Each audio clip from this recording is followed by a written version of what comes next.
back in 2021, I wrote about the failures I'd experienced from my startup Winelist. In the immediate aftermath of that, Ben Taylor, then the founder and CEO of Rome, was one of the most responsive people I met when talking through those experiences. He was determined to learn from any collective experience he could do and make Rome a success. Recently, I've had the privilege of interviewing Ben, and he's been equally candid in all of his experiences from Rome, and I hope you enjoy this conversation as much as I did. Yeah. Hello, everyone. Nice to meet you all. Thank you so much for coming. I didn't actually think that anybody would be so interested in hearing the journey, but I just want to thank Josh because I met Josh quite early in my journey, and Josh was very sort of kind with his time and mentorship, and very open and humble about his experience as an entrepreneur, and that really inspired me, right? Because there's two routes to go as an entrepreneur. You could potentially be closed by the experience, or you could be completely open and humble. And I think clearly the latter is the route to go. And it's really inspired me to sort of share my journey. I regard myself as a failed entrepreneur, so thank you for the applause. But objectively, I didn't deliver value for my shareholders. But of course, there are some subjectivity to the facet of success, and we achieved a lot. But when you're in a situation, as I was, it forces deep introspection. And with that comes enormous amount of conviction as to how you do things differently. And so like I wouldn't change my path whatsoever. And I'm super pleased to be here to be sharing that journey with you guys. You clearly all have an interest in entrepreneurship, in venture. So hopefully some of my journey can inspire you, or you can take something away from it. So thank you for coming. To answer the question in terms of L'Oreal, so just a bit of my background. I grew up in a pub in the Yorkshire Dales. Quite an atypical upbringing at the time. I thought, this is fucking fantastic. But in retrospect, a bit strange. But I literally grew up in my parents' business, right? So entrepreneurship was quite innate. And when I started working for a corporate, I actually started working for Molson Coors, so a brewer, which made sense given I grew up in a pub, right? But even in that experience, it felt very counterintuitive. Didn't quite feel right to me, but I thought, I'm here, this is the path I'm on, I'll make the most of it. And I enjoyed a 13-year career in corporate, 3 years with Molson Coors and then 10 years at L'Oreal. Strange transition from beer to beauty, I know, but I wanted to work for a top flight FMCG in London, and L'Oreal felt like the right cultural fit, and it was, like I really enjoyed my time there. I worked across commercial marketing in the UK and out of Paris, and it was an incredible experience. I then felt that I was ready to take on an entrepreneurial experience, as I'd always wanted to do, and I'd sort of manifested that throughout my career. But then when I started, I realized that actually I wasn't ready at all. and a lot of what I learned in the corporate wasn't applicable to the startup. In fact, it was antithetical to the startup, and it was hindering the progress that I was making in the startup. I thought I was ready to found a business, but actually, and I knew how to run a business, but actually what I knew how to do was to manage a business at scale that had high levels of awareness and trust. I didn't know anything about the pursuit of product market fit. And so it was a huge learning curve from the get-go. And those first 6 months, in fact, it didn't really relent. Like the whole thing was like an enormous journey of exploration. It was super exciting, but I really had to sort of forget a lot of the old constructs that I'd learned in a corporate context and sort of embrace this new journey of the pursuit of product market fit. Thank you for that. One thing you mentioned just there was when you were at L'Oreal, you had this pursuit, this desire to become an entrepreneur. What was it where did that come from, that desire? I think because I grew up in my parents' business, so it was always there, and like there's something about the accountability, the ownership, being able to sort of like build truly your own vision and execute against it that was always within me and I always wanted to do. And you find sort of moments within a corporate context where you can do that, but ultimately it's always somebody else's vision that you're executing. So really that's I think what drove me initially.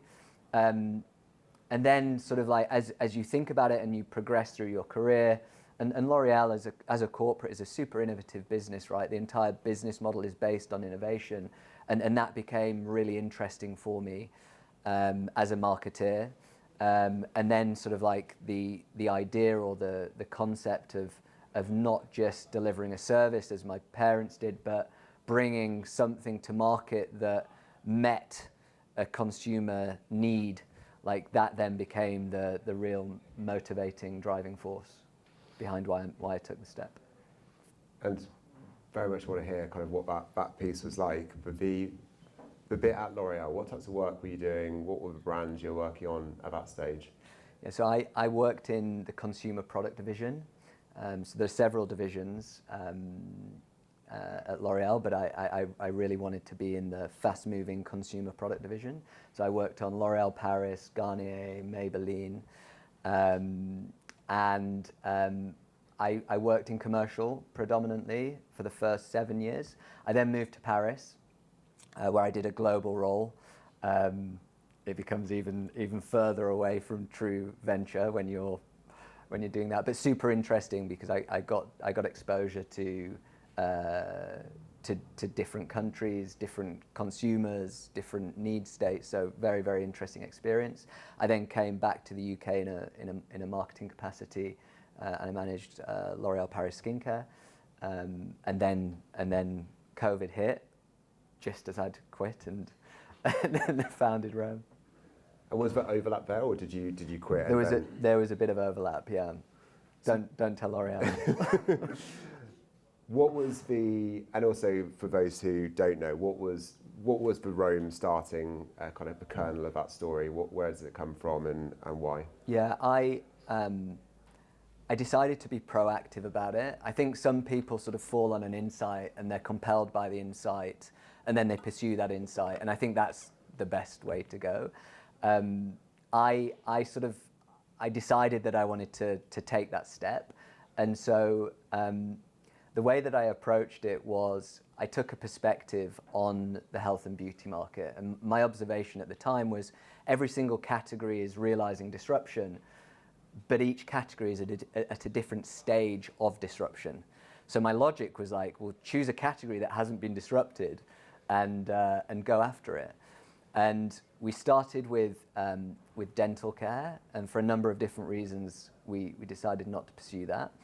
And then I had a co-founder, Alex, who I'd worked with at L'Oreal for 8 years, and we felt that we had a really differentiated skill set. Alex is super visionary. He's really passionate about product development. I'm much more of a commercial marketer. And then Alex left. This was whilst we were in Paris. We were on expatriation together. Alex left and went to work for Harry's. And whilst he was there, he had some sort of exposure to their business model, and he started to think about his own insights.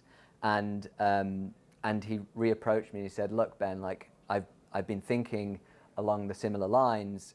How about sexual wellness?" And initially I was like, "Oh, no." But the more I thought about it, the more I was compelled by it. You know, the market is dominated by one place, still is, Durex. And that brand has been built on quite archaic principles. Certainly in their historical marketing, they've really focused on the insecurity of customers, and there's so much positive conversation around sexuality, around sexual health and wellness, around gender, but there wasn't a brand in the market that was really leading that conversation. And despite the fact Durex have made huge steps forwards in terms of their positioning and the way in which they're supporting consumers in the market, there was always a question as to whether they had the right to truly own that conversation. And we felt that there was a role for a brand to really step into that space and lead that conversation. My more commercial perspective was that a byproduct of a monopoly, which they have about 85% market share, a byproduct of a monopoly is lack of innovation.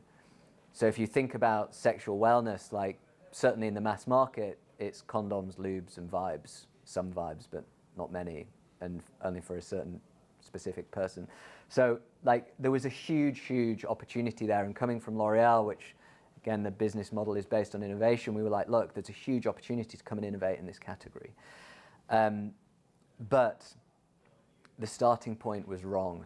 Like fundamentally, my starting point was wrong. And when I pitched to venture capital, and I cringe at it now, but my opening line was, we're going to reinvent a category.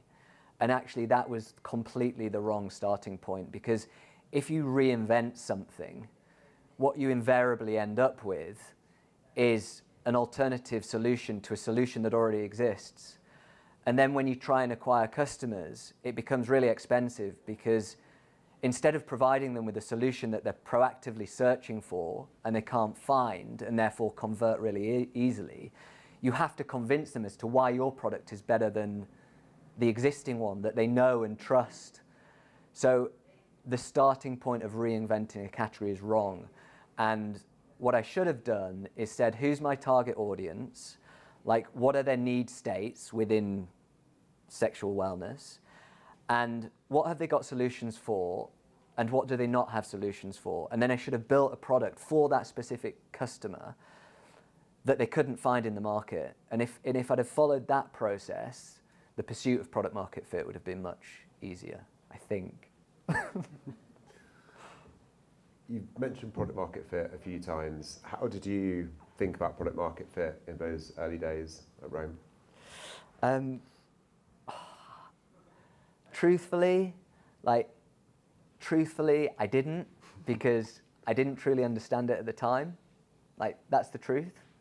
I could spin you a yarn, of course, but really I was interested in, at that point, like, can I find unit economics at scale? That more, I guess, quantitative measure of product market fit, like as a commercial marketeer. But really sort of like, I didn't really get it. Like, so we now know that like you need a strong AOV and a strong frequency of purchase in order to make the cost of acquisition stack up. But of course, like when we were sort of really ideating on the business, like the cost of acquisition was still quite low. And during that period, we saw the cost of acquisition increase like considerably.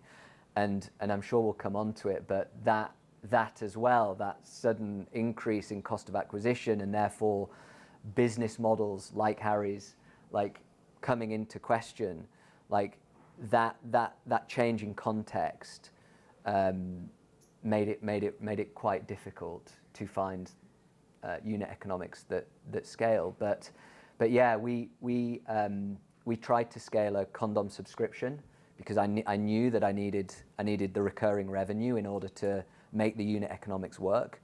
But again, it's wrong. Like I went from a commercial perspective instead of a consumer perspective. Imagine like overstocking someone on condoms. Like imagine the feeling that would that would induce. You'd be like, oh no, like I'm not getting enough. This is like, I mean, the worst feeling you can sort of impose on your customers, because here I am trying to drive recurring revenue. I mean, it's irresponsible at best. So I wouldn't do that again. But then my next business won't be in like a super commoditized space that has low frequency of purchase. You know, it's also a tricky one, because Rome was in such a sex positive, identity positive kind of space, and as you say, when the outcome of that was one of feeling, oh, I've got the condoms arriving again, I'm not using them, Yeah. you know, I need to cancel my subscription. That's but yeah, it must be a kind of tricky one to line up that brand vision with the kind of economics of it. Yeah, it is. But it all comes back to, we're talking about condoms, right? Like, you don't need to find product market fit on condoms. Like, it's there. And so, like, I shouldn't have been selling condoms. I should have been selling something. You know, I should have been serving a solution to a need state that wasn't currently available in the market. But we live and we learn. Your first 100 customers, how did you find them? On Meta. We sort of pursued a freemium model. So we created this, our brand also was, or is, it still exists. It was built on the premise that we would offer more. It was natural, it was premium, and therefore it would command a higher price point. That was the premise. So it's quite desirable, and a lot of people would often comment on the branding, which was done by 2 Times Elliott. They're a great agency. You should check them out. But again, branding isn't defensible. Branding won't deliver you unit economics that scale in isolation. But what we did was we created a very desirable freemium kit. So it contained a 3-pack of condoms, a mini lube, in a beautifully packaged box that went through the letterbox, and consumers would pay for postage, and we'd acquire that way, with the view that they would then go on to buy the full price, full-sized products on a monthly or quarterly basis.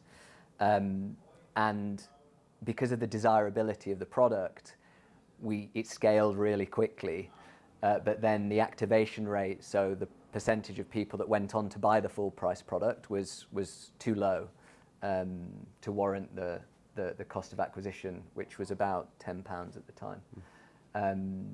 So we just couldn't get that to work. We then pivoted to a one-time purchase model, but again the cost of acquisition went up, and the frequency of purchase wasn't there, so that was super tricky. And then at that point we sort of decided that we took a step back and we said, okay, like, clearly we're competing with Durex. We sort of accepted that at that point. And we said, if we're competing with Durex, then really we need to be where Durex are. And so we then pursued an omni-channel model. And we built distribution quite well, I think. We got about 500 stores in Boots. We had 450 stores in Superdrug. We had like eye-level positioning, full tray, so really great visibility. And we were on the Sainsbury's Future Brands program in about 350 stores. And we launched in Amazon and other digital pure players. So yeah, I think overall that was the right strategy for that. We maybe we'll come back to investment, but we did a media for equity deal with Channel 4. Big topic of conversation, which I'm sure that we could get into and spend an entire hour on, whether that was the right or wrong thing or whether it's appropriate for your businesses. For our specific situation, which is that sexual wellness is stigmatized, right? And initially we thought that stigma was just with consumers, but actually it's throughout the entire industry, from venture capital, family offices, so from an investment perspective, but also from an advertising perspective. Like, our domain was blocked on Meta. So not our ads or ads manager banned, like our domain was blocked. So we couldn't send pixel data back and forth. Like, it was a complete catastrophe. And so pursuing a more traditional advertising strategy made sense at the time. So we did the media for equity deal with Channel 4. we had sort of our SEO in place. We had a great SEO agency in Novos, and we had SEM set up well to capture some of that demand at the bottom of the funnel. So we sort of set up that that go-to-market strategy, I think, quite well. But sadly, I couldn't raise a bridge to Series A, so it never came to fruition. There's quite a few things I want to pick up there. I find it interesting that, considering the L'Oreal background, your starting point was D2C. Was that strategic? Was that commercial? Was that a rebellion against your L'Oreal days? Yeah, maybe it was a rebellion. No, I was interested in D2C. I saw what was happening in the space. I was quite a traditional commercial marketeer at L'Oreal. I knew that I wanted to sort of, like, irrespective as to whether I'd have pursued an entrepreneurial experience, I wanted to get into digital marketing, and D2C felt like the rawest form of that. And I wanted to stay true to who I am fundamentally, which is a consumer product guy. So D2C made sense, and it was me pursuing my interests ultimately. You mentioned the venture capital piece. What was it always going to be a venture capital play? Did you ever consider bootstrapping it? What was that decision process like? I can't say that we had a really clear strategy from the get-go. Our strategy was like quit our jobs, fully commit, and see what happens. And initially we did go out to raise an angel round. We needed to raise like a relatively large amount of money because the minimum order quantities on condoms are very high. There are only like a select number of manufacturers globally, and they're really difficult to negotiate MOQs with. What kind of numbers are we talking? It was like, I spent 150 grand on my first order. Can't bootstrap that one. No, you can't bootstrap that one. And I felt that condoms were integral. You could ask, why didn't you just start with lubes? But I felt at the time that condoms was the only thing that I could do on subscription that kind of made sense. Like I really sort of like pursued that again from a commercial perspective. Wrong, I know, but that was my naivety at the time.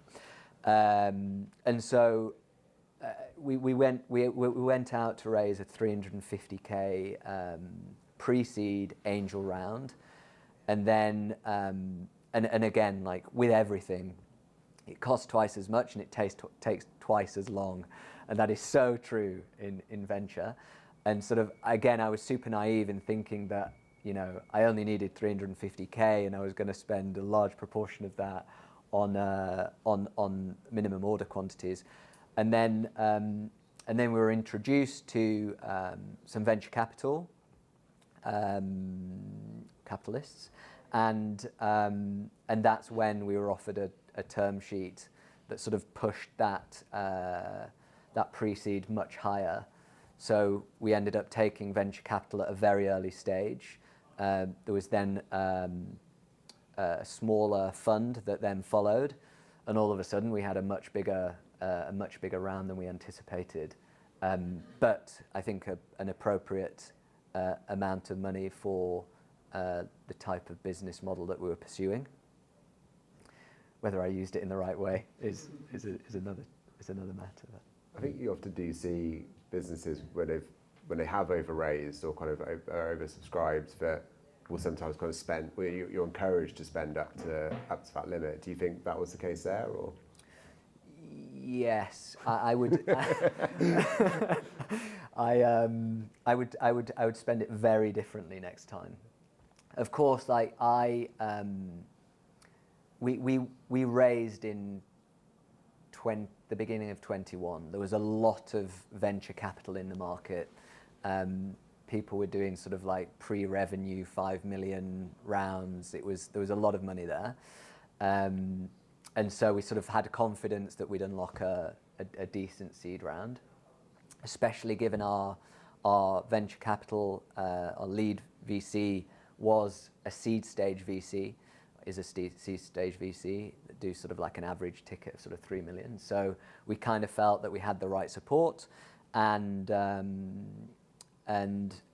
so we sort of built the strategy, and again, it felt counterintuitive what we were doing, right? I grew up in an organically built business where you build infrastructure around growth, but I'd sort of said to myself, look, the VCs are clear on what the target is, and like I'm an ambitious person. I was like, shit, like if we can do 300 million in the next like 5 years, I'm going to go after it.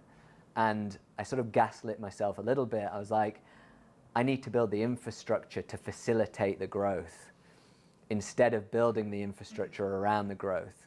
And the only way that I'm going to expedite growth and get there is if I've got the infrastructure in place in order to move as quickly as we need to do, in order to unlock that level of growth and the investment that comes with it. What were some of those examples of things you invested in which maybe with hindsight you didn't need to? There is one example, which is team. So there was sort of an expectation that we built a solid foundational team of experts, and I really needed to prove my ability as an entrepreneur to inspire people to come on the journey with me. Now, clearly, like I started with the people nearest and dearest to me, many of which I would regard as my friends, and I sold them the dream, and I sort of like reassured them that, you know, we have venture backing and they're going to follow on in the next round, and I built a team of sort of like 12 people, pre-product market fit, way pre-product market fit, and that was the wrong thing to do, because at the beginning of 22 there was a huge market downturn, and consumer confidence was super low, interest rates were rising, and YC sent out a note at the beginning of 22 which basically said, batten down the hatches because shit is about to hit the fan and you're not going to get any more money for the foreseeable future. At which point, like, the market just went into complete contraction, and venture capital for revenue-reliant businesses, so anything other than deep tech, became extremely difficult. And I was a first-time founder, practically pre-revenue, had very little data, going out into a bear market, trying to raise a lot of money, and it became a very, very difficult year. 22 was the most difficult year of my life, undoubtedly.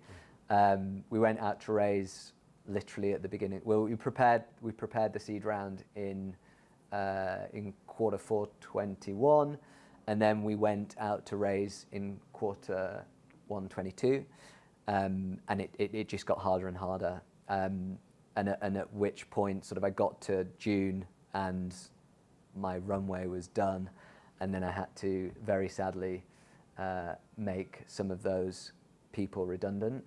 As I said, they were my friends and people that I revere as some of the best people in consumer product, and I felt horrific. I've never felt that bad, ever. Horrific. Yeah, it's a very tough situation to be in. Some big things then which you would have done differently. What were, on the flip to that, some of the things which you did well in those early days?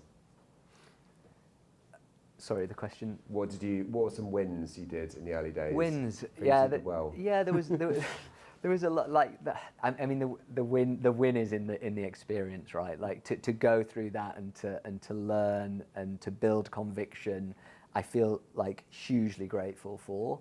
But ultimately, like there was a lot that we achieved, right? And of course, like, you can get dragged down. Like, entrepreneurs will resonate with what I'm saying, but it's important. And I remember your note when, you know, you sent your note out, and like I was so appreciative, and I reached out and I said thank you for sharing that so humbly. And I think one of the points on your list of things that you would have done differently was celebrating success. And it's so easy as an entrepreneur to get bogged down in, because you, as a CEO, like irrespective as to whether you're a founder or not, as a CEO, your job is to sort out the problems. Like, so of course you can end up feeling like you're continually failing, but ultimately, like you make progress when you step back and you look at it objectively, which I haven't really given myself the opportunity to do yet. But as I do it here with you today, like we achieved loads. Like we created a brand that people loved. Like we brought products to market that people really appreciated. You know, like we had like at least anecdotal data that people preferred it to the incumbent. Like they appreciated that we were trying to support a positive conversation in sexual wellness. And that was ultimately our mission, right? To facilitate a positive conversation and to provide a more inclusive offering for the world. And we did that. We didn't do it at scale, but we did do that. And like I'm super proud of what we achieved. So from a brand sort of mission perspective, you know, I'm pleased with what we did. It was Alex's insight, right? Alex is gay, and he felt that there wasn't a brand that really represented his sexuality and spoke to his community. So I sort of felt a little bit like an outsider at times. Like I think my next business will be something that really resonates with me, or a problem, my own problem that I'm solving, or my own community that I'm providing a solution for. But irrespective, like it was like it felt so good to be sort of be leading that positive movement. So yeah, I think the brand mission and part of that was sort of like in our communications, in our branding, in the products that we brought to market. We did bring innovative products to market, and you know all of that was fantastic. I think for an early stage startup to build the distribution that we did as efficiently as we did, I'm sad that I never got to really activate and deliver against that distribution. It'll be a frustration I take to the grave, because I think if I'd have unlocked the Series A, I think we would have got there. I really do. So that's unfortunate, but shit happens. We move on. We got B Corp certification, which again, like it really sort of spoke to the ethical way in which we built the business. So that was really important to me, and I'm super proud of what we achieved from that perspective. And like I'm very thankful that I had the grit, determination to find a solution for the business. There was a lot of people that said, Ben, like just give it up, walk away, you don't need to do this. But I was resolute that I wanted the brand to live on, and I wasn't going to let it fail. And so I sort of pivoted my attention to finding a suitable acquirer, and I worked exceptionally hard to do that, and I'll be eternally grateful that happened. What were those timelines? So summer 22, you had to let a lot of the team go. Yeah. Last year, you acquired. We eventually raised our seed. Okay. So we did broadly 2 million cash and 1 million in media for equity. But we started spending that at the beginning of 22, so that the money was sort of drip fed, which wasn't particularly useful, but was a factor of where we were. And then sort of by the end of 23, we sort of realized that that it was going to be difficult. So we'd started to raise a bridge to Series A. We needed to get our ARR to about 4 or 5 million. We weren't quite there, but I felt I had the distribution and the media from Channel 4 in order to get there. And so I went out to raise a bridge to Series A on a discount to the seed, which was agreed with my investors. But irrespective, like the market just wasn't there, and our I guess our traction wasn't there either. So whilst we had the infrastructure, like I'd sort of put the pieces in place, I hadn't demonstrated in the numbers that there was real traction. Chicken and egg a little bit, because I needed the investment in order to get the traction, but yeah, it didn't finally come to fruition. So I then transacted in April last year, April 24. Got it. How was Channel 4? How did that work out? Channel 4 are amazing. Like they're great partners. Their sort of venture arm sit quite separately. It's obviously quite a big bureaucratic business, but they're great partners. I can't knock any of my partners that I've had along the way. Like, and really you can't do it without the support of the people around you. That's my biggest learning. Like when you step out of a corporate context, I think irrespective, but you're sort of in the void, right? And you need support. You need someone to like at least suggest the way. You need someone that can provide some mentorship, someone that can like occasionally tell you that you're doing the right thing, or perhaps you're not. And all of my investors and community around me, like really provided that support, and that's like a beautiful and magical thing I think about startup culture. Like once you're in it, you know the importance of that, and then once you're through the other side, you're so compelled to pass it back, and it creates this like beautiful like ecosystem of support. And I love that about startup, because people don't need to do it. Like in a corporate context, you're paid to do it, right? Like you have to do it. But in startup, people don't. They're not paid to do it. Like and the amount of time that people have given me, just because they've been through that experience themselves and they know the value, it's a beautiful thing. And like I'm looking forward to passing that back. I tried to, but I'd love to do it much more. But Channel 4, to answer your question, were fantastic. They really believed in what we were doing. It was a risk for them as well, because they knew that there was some red tape to get through, given the nature of our business being sexual wellness. But they really fought for us internally, and I really appreciate that. There was a lot of challenge. Like a lot of startup people were quite critical of that move to take media in the form of equity, but it was a nuanced context in that we were highly restricted as a business on traditional performance media channels, and so it made sense in the context of our pivot in the go-to-market strategy to being a more omni-channel business. So I don't regret it. The only thing I regret is not activating. So. What's next? So you mentioned a few times now, when I do my next startup, my next idea. Have you got one brewing? Yeah, so I, again, it's sort of stepping into the void. When you finish, or when you exit a startup, I think irrespective of the outcome, you're left in the void a little bit. You're like, oh shit, now what? And there's very few people that can just spin up ideas, and like there's a lot. I needed to consolidate my thinking. I came out of the experience with a lot of conviction, but you need time to like consolidate and rebuild yourself. And I just started having a lot of conversations, and one of the conversations I had was with a guy called Amos, who was the general manager of CPD UK.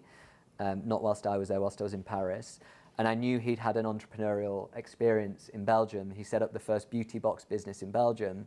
And then he did that for 4 years. Then he came back to L'Oreal, and he leveraged his experience to great success in a corporate context. And I don't want to go back to corporate, but I was quite interested to understand how he sort of managed that transition, moving from, corporate to startup, back to corporate, and everything that we've talked about, right?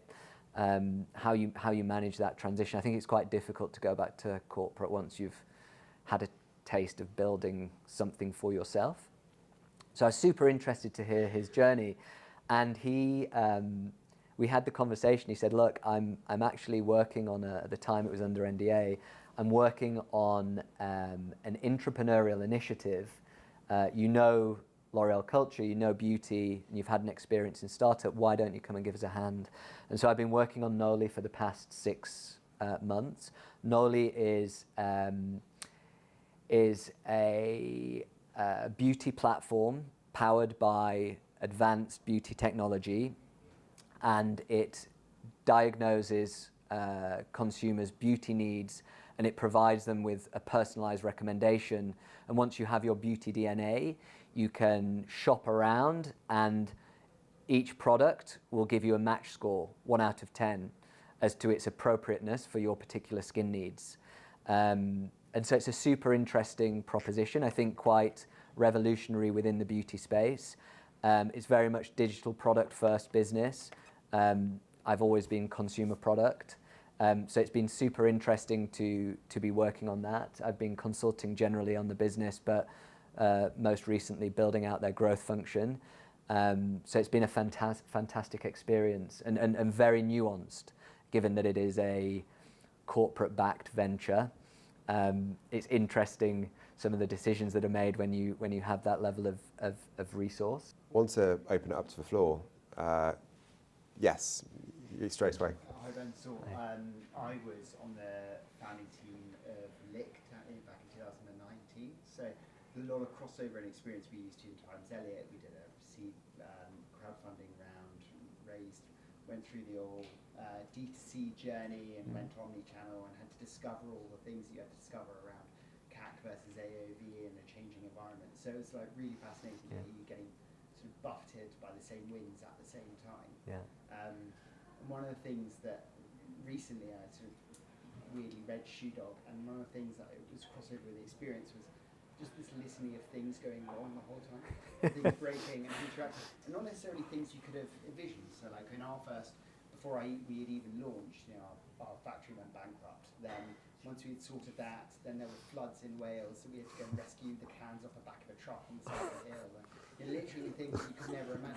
Yeah. I just wanted to hear whether you had any war stories, hilarious war stories like that. No, I can't say that I've rescued any condoms off the back of the back of a truck in Wales. No, I resonate with what you're saying though. It is at times very difficult, and I think there is an art to lift your head above the parapet and sort of acknowledge the success and smile at the failures, and that's super important also from a team perspective, right? Because you need to carry that positivity, you need to stay focused on the vision. But yes, it feels as though you are sorting problem after problem after problem. But again, life is just perception, right? And like you can perceive it however you want, and if you just embrace that challenge and accept that is, that's what you're here to do. It's a bit like growth, right? Like you've just got to solve the problem and enjoy the process of getting there. So yeah. It could be fun, right? When we borrowed our mate's mum's car to drive up to Wales, so just sort everything out. So yeah. And can I ask a follow-up? Yeah, go ahead. I appreciate there's loads of other people. Well, I'm now at a corporate-backed venture, Octopus Legacy. I'm really interested to hear about what your view is on the shift of dynamic between being in a full venture startup to a corporate-backed venture. Yeah, it's very different, and a lot of the convictions that I have built or developed obviously relate to a venture-backed startup, and those convictions aren't necessarily relevant to a corporate venture. Some of them are, and like I really try and sort of and take those learnings there. But you've also got to appreciate the nuance and the context within which you're working and operating, and the different stakeholders, of which there are many more. So it comes with its unique challenges. It's a different context that I haven't worked in before, and yeah, I've really enjoyed it. But ultimately, I've chosen to go back into pure venture, so that probably gives you a little bit of insight as to where my heart lies. Charlie, I'm the head of growth for a company called Space Goods. I'm curious, I'm not a founder. I've always been more of a get in early, try and bring some organisation to the chaos. And a lot of founders, I always see you come from a corporate background, you get this view on all these areas, potentially where there's some disruption, huge sectors that are underserved or, monopolies. And there's some founders come from the investment banker world who also see a lot of this like market research. How advantageous do you think is that view in sort of entrepreneurial venture and starting things up? Because there are obviously some founders who are just solving their problem, they kind of see that and they focus on that. Yeah. A lot of founders I see It's a great have question. this view Yeah. that like us normals maybe don't, and I don't know. I don't. How advantageous that is. Yeah, I don't. Yeah, I don't think that's necessarily true. I think, as I sort of alluded to, I had to consciously absolve myself of a lot of the constructs that I learned in a corporate context. Like, I really did. Like, and it would have been easy to sort of like resolutely sort of like hold on to them and say, no, like this is the way it is. But I sort of chose to sort of like really quite vulnerably sort of like accept that I hadn't got a fucking clue what I'm doing. And initially that was terrifying. I had a coach, and my coach taught me that the very nature of startup is not knowing what you're doing. Because if you knew what you were doing, someone would have done it before. And if someone's done it before, it's not innovative, and therefore it wouldn't be a startup.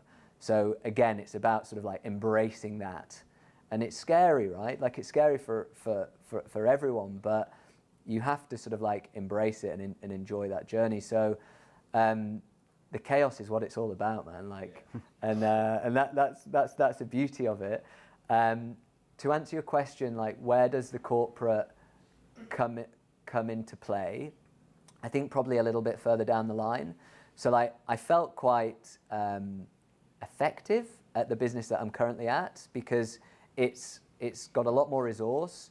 Like, I'm able to help like build teams and implement process and structure, and that's been fun. Like, I've enjoyed that, and it's felt quite intuitive, and I just hope that one day I can get to that level. But I think sort of like once you get to like past like Series B and beyond, I imagine that's when my traditional corporate, some of my traditional corporate learnings will maybe come into play.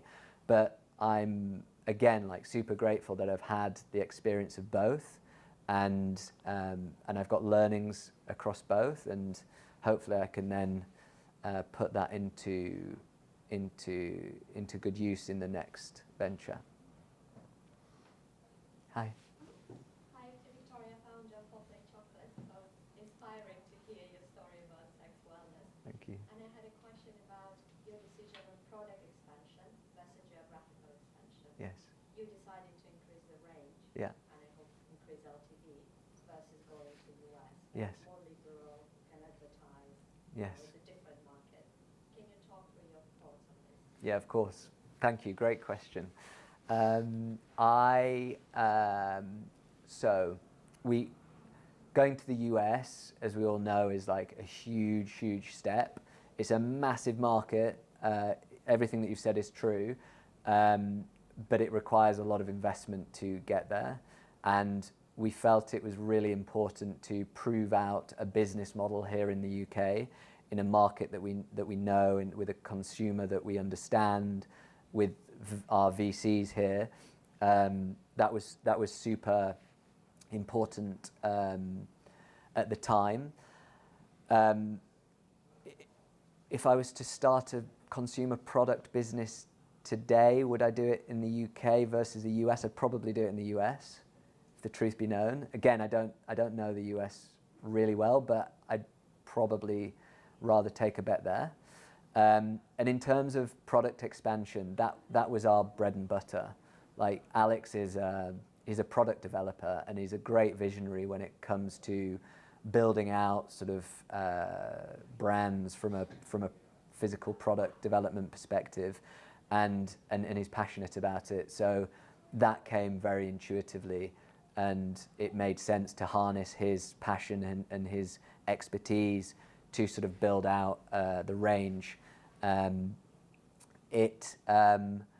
Did we build out the range effectively? Like, I think I probably, again, would have done it slightly differently in retrospect. It sort of probably felt a little bit fragmented.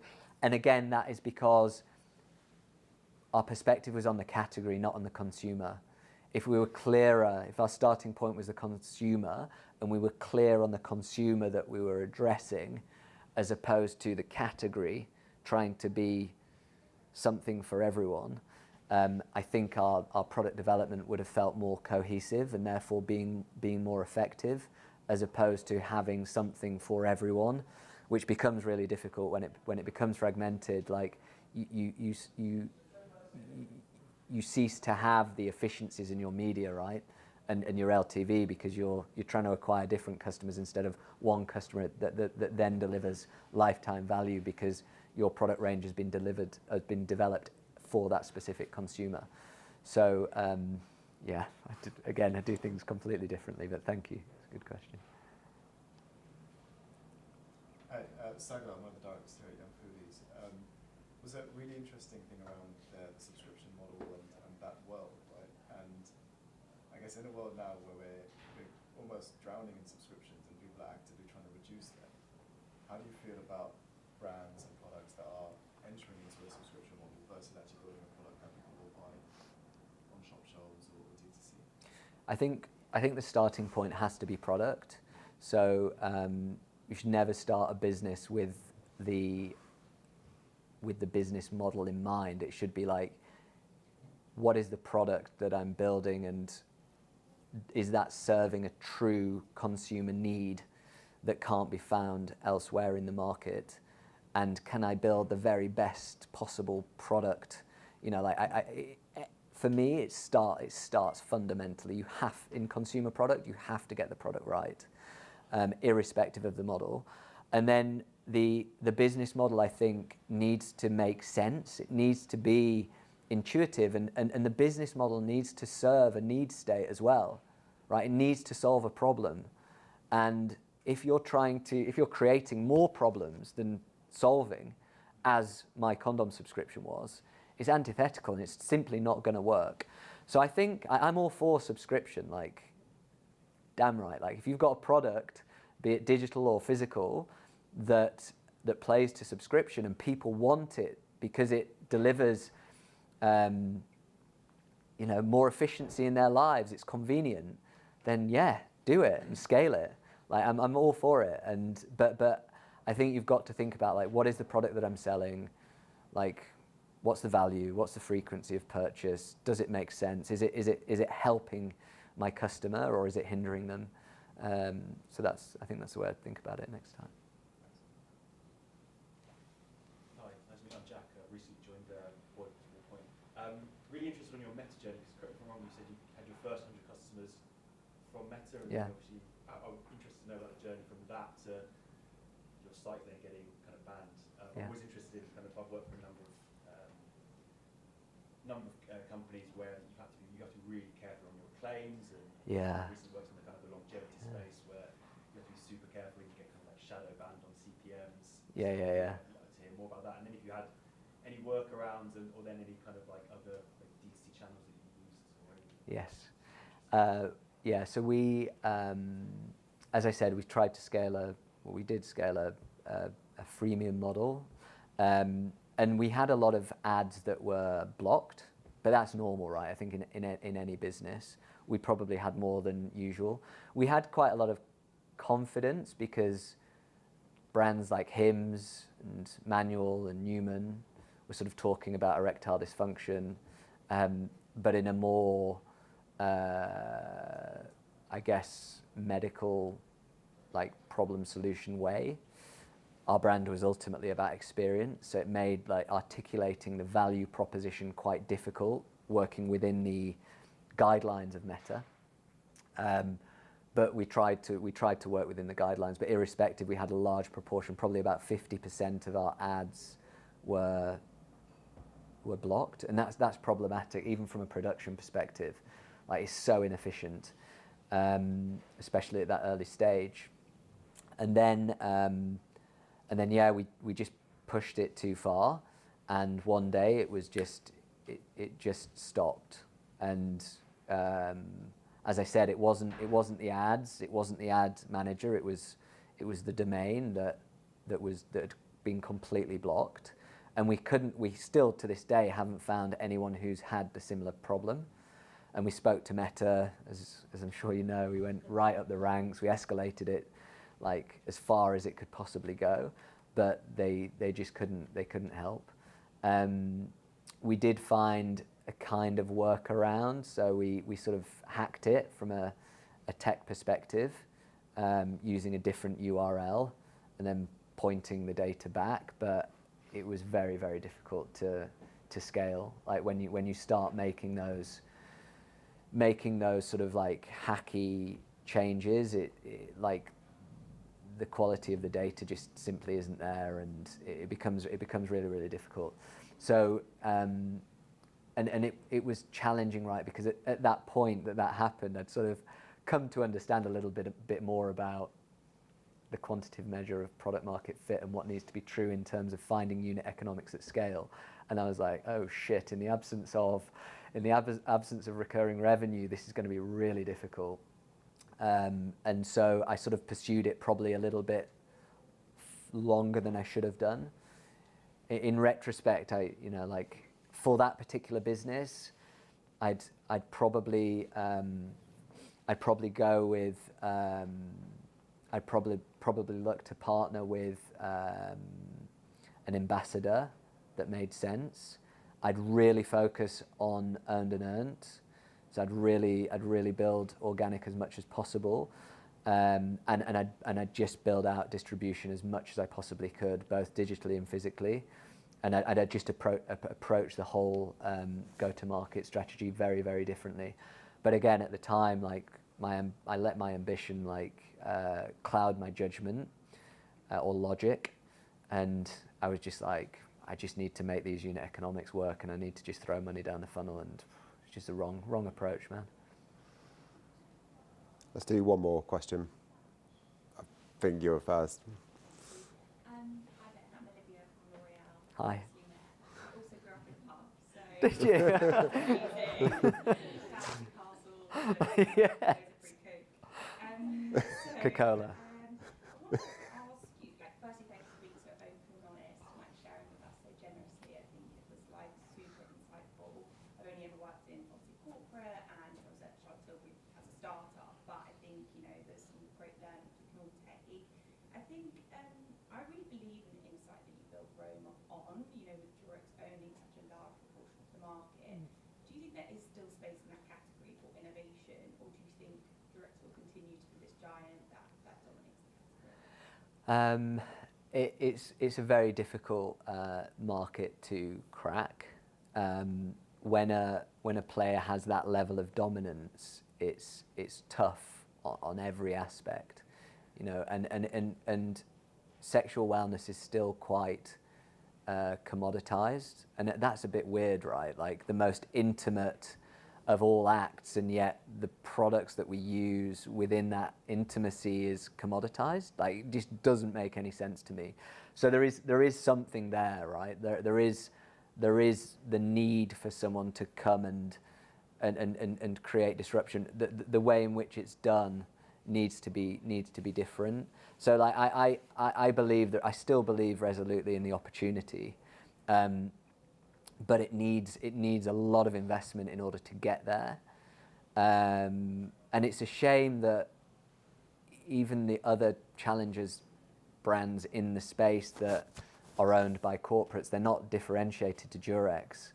So that there is a clear opportunity, but it needs a lot of investment in order to get there, and the right approach and the right experience. And I'm confident that someone will get there eventually, but the difficulty is when you've had several brands have a crack at it and no one's broken through, it starts to create, like, it's a cycle, right? Like, then venture are like, oh, you know, Rome gave it a go, it didn't quite work, and therefore there needs to be a like fundamentally different approach.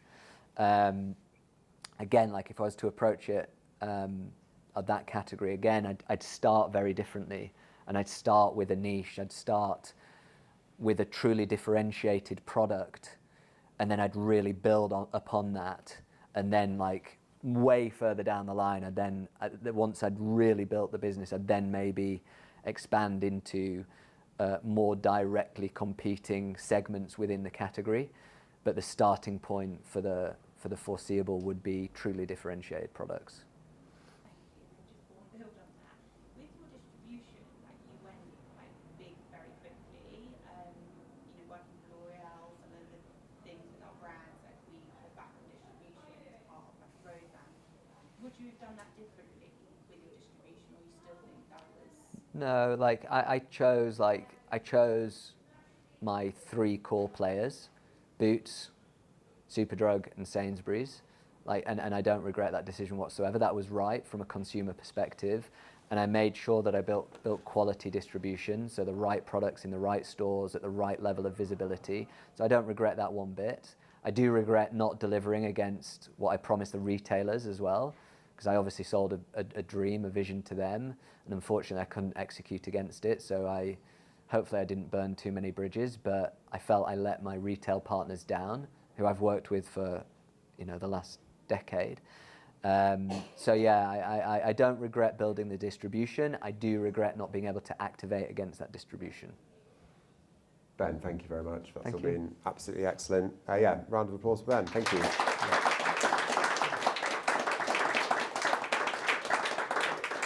We'll be writing all of this up on earlystagegrowth.com. That's the plug. So if you're not signed up, go and sign up. Yeah, thank you very much. Are you sticking around for 10 minutes? Thank you. Yeah, absolutely. Perfect. Yeah. So thank you very much, everyone, and yeah, have a great day.